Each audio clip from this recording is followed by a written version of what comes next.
Alright guys, welcome back to the channel. I mean, you know what's in here, but killer grid heater kit. So my truck's an 18 6.7. I don't know why I opened the box this way. I just cut all the tape that was on there. I haven't taken anything out yet because I know people like to see what you get. I see a gasket. Let me get you guys on a stand here and we'll be right back. Okay, empty box. So here's what's in there. There's that. Got a gasket. Don't kink that or anything. You're going to need that. Go underneath your intake or whatever, I believe. Here's another gasket and a bunch of stuff. And I mean, I hope this is the end all, guys. So here's the parts. You can see you got some screws, bolts. It even comes with a, looks like a Torx that you're going to need, some zip ties.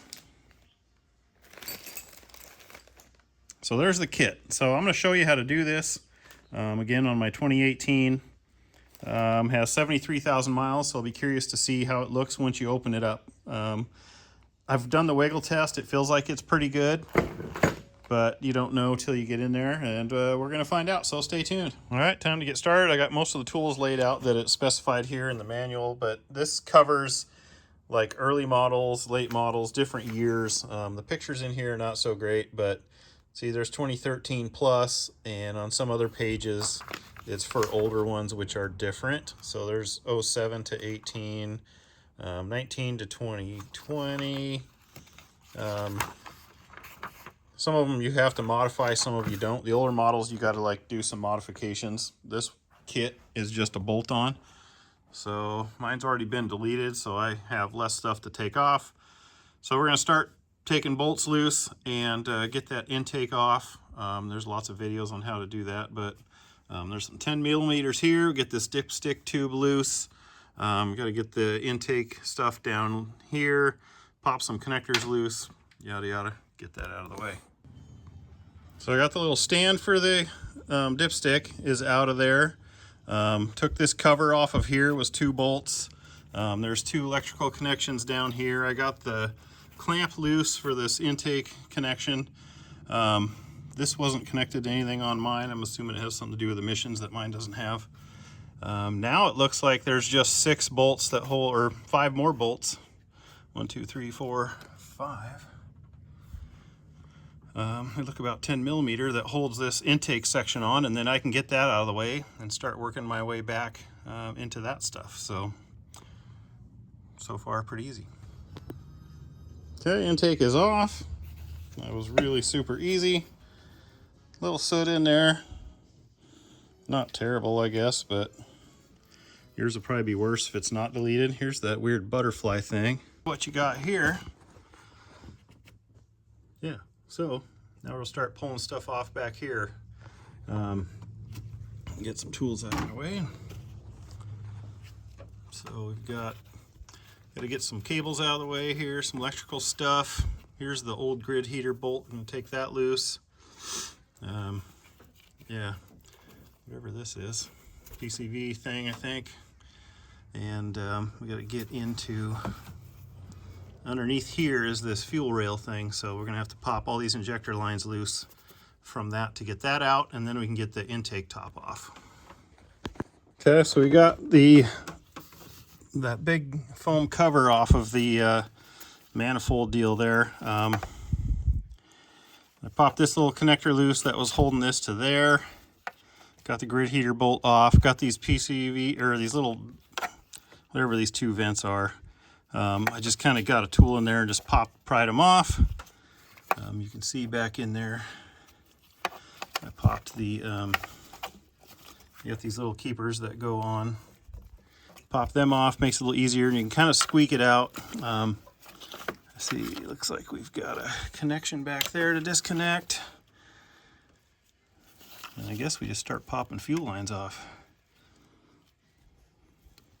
Yeah, so this one here's got a washer on each side, banjo. Save those, you can use those over. And then there's some more 10 millimeter bolts here and there. And it looks like we'll be about ready. It looks like there's a sensor in the very back of it too. Sorry guys, way back there. So the connector on the very back was kind of fun to get off. You got to lay on the motor and reach way back in there. It's a hard one to even show. There you see it, that kind of pinky looking thing. You can use a screwdriver and whatnot, kind of pop it loose. But I've got everything else kind of out of the way, so I'm gonna start pulling injector lines off. From there now, I've covered the intakes, so nothing will fall in there. Blew everything off with air to kind of clean it out as best I could, and now we just start popping lines, and then we'll take the couple bolts. There's one bolt there left. Maybe there's another one that holds that rail on. I'll show you. Yep, I see 1, 2, 3 in the middle there. Okay, we got the fuel rail loose. We just got to take these two fittings totally off. And then the number 6 one is just, it's loose, but it's just in there. I got all 4 bolts out. On this side here is going to be the longer ones with the studs. The one close to the block will have just normal bolts in it.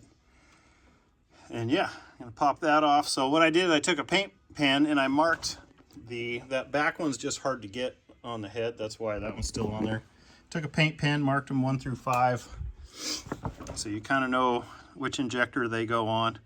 I tried to tape up all the injectors, but I couldn't get anything to stick to them very well. I still may try now that everything's clear and out of the way. But try to keep it somewhat clean. You don't want to make a mess while you're in here. Don't want to make things worse, you know. Injectors aren't cheap, and they're not fun to get to. All right, well, it was a pain in the butt. There it is down there all taped up. It was kind of fun to get that back one off. What I ended up doing was kind of I tried to get on the, try to get some better light for you guys here, but tried to get on the injector nut itself, but you just can't. There's just not enough space. It's hard with that in there. So you get it loose, and I kind of got a tool underneath here and up to the valve cover, and I could just, you know, screwdriver or something, you could just pull up on it just enough to pop the rail out of there. So now the easy part.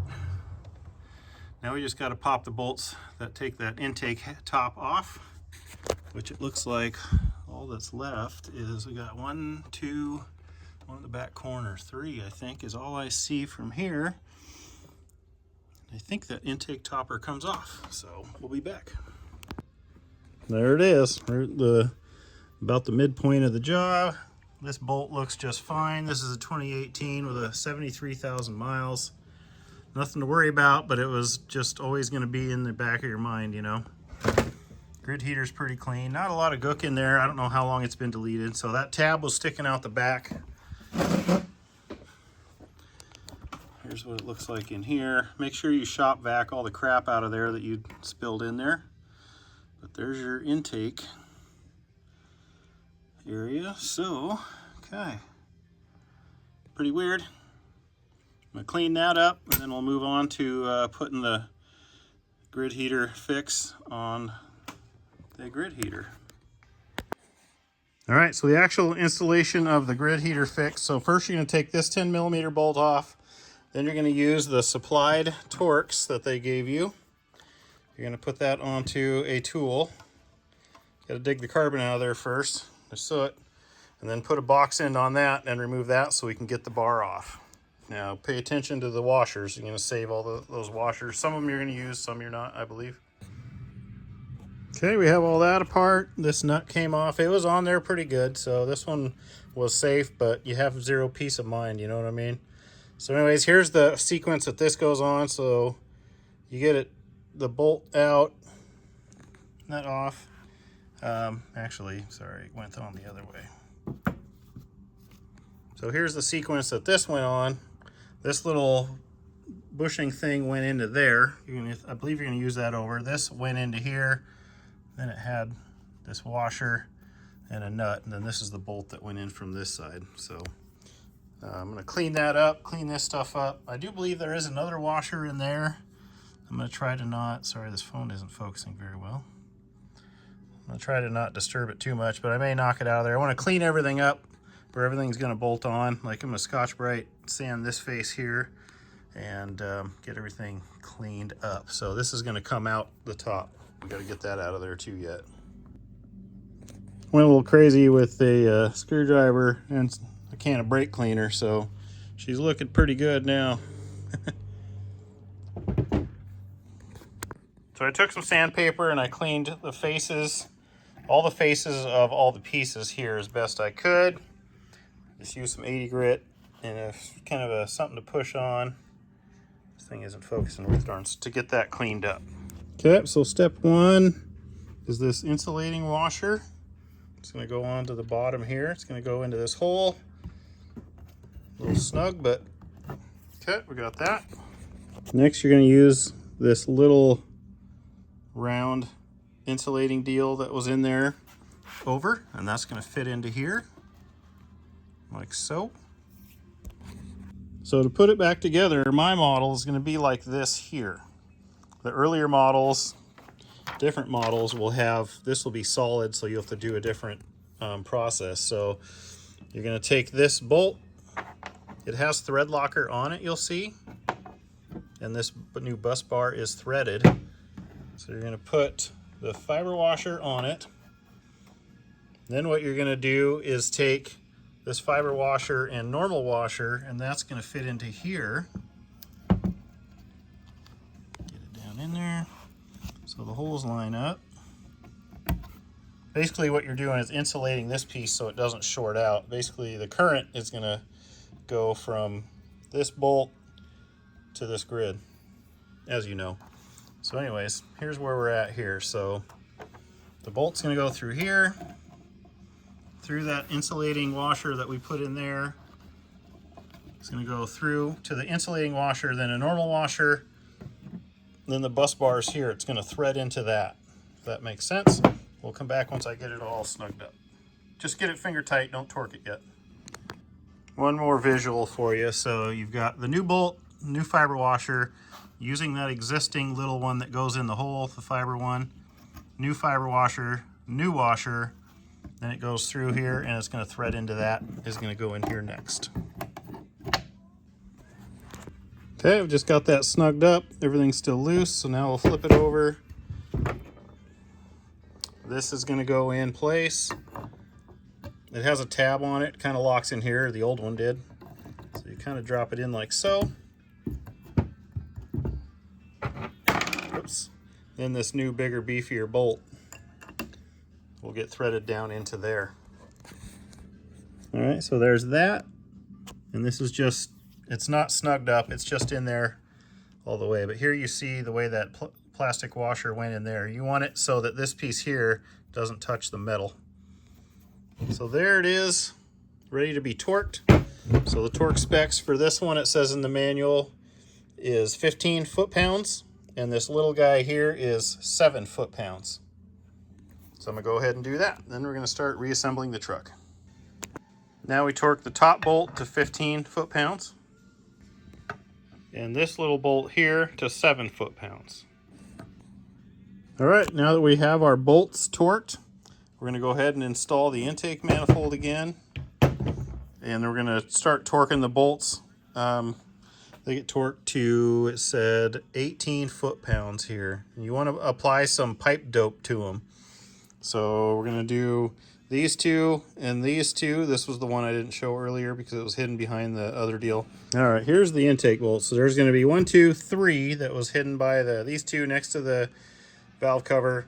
This one will be behind the grid heater in, and this one will go in the fourth one, kind of in the back where it's long like that, so one of the wire looms can go down onto it. You see they have thread tape on them, or had like sealant. I'm going to put a little thread tape on them and go ahead and put those in.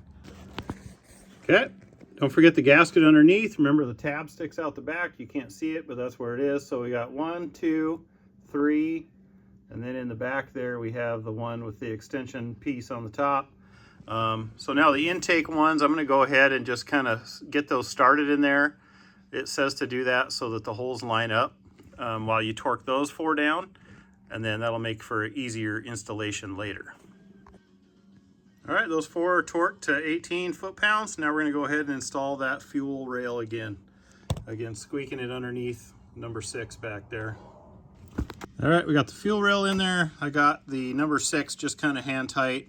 I got the return, or I'm guessing that one's a return, and then the feed, or whichever is which, but got those just kind of hand tight. Don't forget there's a washer on each side of that one. I did put the 1, 2, 3 bolts in that. I didn't put the fourth one in, you see there, because that's what holds the dipstick tube, and I think I'm going to leave that out of the way until I can get all the injectors on, lines I mean, and then I'll put that one in last. And then, but all the other ones are torqued to 18 foot-pounds, as it says to do. So now I'm going to put all the lines back on. All the injector lines are back on and snugged up, other than these two right here. But at this point, I'm going to start hooking up electrical connections. Don't forget the one in the very back there. If you reach around behind that lifting lug and whatnot, you can get it on fairly easily. Got an intake sensor of some sort there. That last bolt that holds the dipstick tube is going to go in. And yeah, I'm going to start snugging up all that stuff, hook up these vacuum lines and or crankcase vents, whatever they are. So get all that. So I didn't get a torque on these. I tried to. You could on these vertical ones. The ones on the head to the injectors were really hard. So I know they went in, came off really tight. So I just put them on really tight. So we'll cross our fingers on that one. All right, don't forget you got to put that rubber sound thing over top the that injector rail deal, manifold. The vacuum lines had a little problem here. So the rear one got pushed on, the front one I pushed on it and it kinked just a little bit and it snapped right off. I'm gonna have to do some research as to how to get one of those now, because that sucks. It only goes down to here. It looks like it just wires into that, so I don't know exactly what that does, but it's really thin plastic, guys, and doesn't take much to break it off. So once I find it, I'll put a link down below in the description. But damn it, everything was going good, and then yep, just got it a little crooked and pushed on it and it just snapped like brittle plastic. So be careful, learn from my mistakes, y'all. Anyways, onward with the installation stuff. I'm pretty sure I can put that on later. What I'll do actually is I'll clean it up really good and probably just duct tape it for today until I can figure out where to get one so I can at least move it in and out of the shop. I'll clean those up really good with some brake cleaner or thinner so stuff sticks to it, but lame. So anyways, the next thing after that is pretty much going to be putting the intake on. So you see I taped that up so nothing else would fall in there. Just been really careful with stuff. And yeah, everything's going really fast and easy. It's only 8:23 now. I started a couple 3 hours ago, but taking video takes forever. So it's an easy Saturday afternoon job. And don't forget to put your big connection back in there. I did take that one out for a little freedom as well. So I think we're doing pretty good so far. So darn, bummed. So the kit came with this little nylock here. And that goes where the grid heater bolt goes. Torque it to 9 foot-pounds. And there it is, torqued. All right, so don't forget the intake gasket, the intake. Torque all those to 18 foot-pounds. All the connectors, the engine oil dipstick tube holder, all that stuff. The cover for the throttle blade, whatever, it's a heat cover. The intake boot deal there. All that stuff. Make sure the grid heater bolt isn't touching anything. It's free and clear so it doesn't short out. I think I'm at the point, other than putting this one here clippy back on, of hitting the key and see if we did it right or wrong.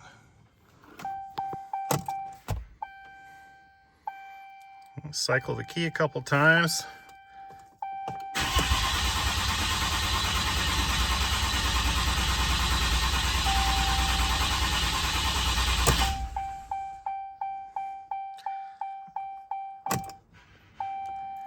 How long should that take? There it goes. Hey!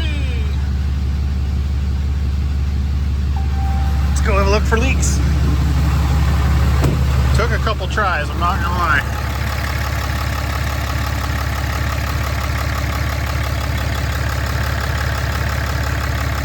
I don't see any fuel shooting out. Not leaking there.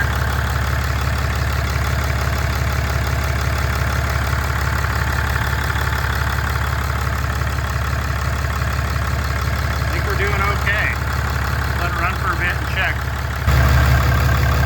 Yay! Okay, well,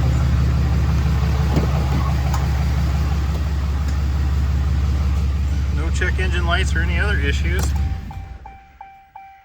I'd say that's probably a success at this point. We'll go for a drive tomorrow. It's late tonight, and see how we're doing. Okay guys, here's the hose that I broke. You can see where I glued and taped it, which was working really well actually. Probably would have been fine forever, but not good enough for me. There you can see the new hose hooked up there, hooked up down there. Good to go, peace of mind. It's been a week later after doing the grid heater job. It's worked perfect every time, not a hiccup. Starts like a boss, as it should.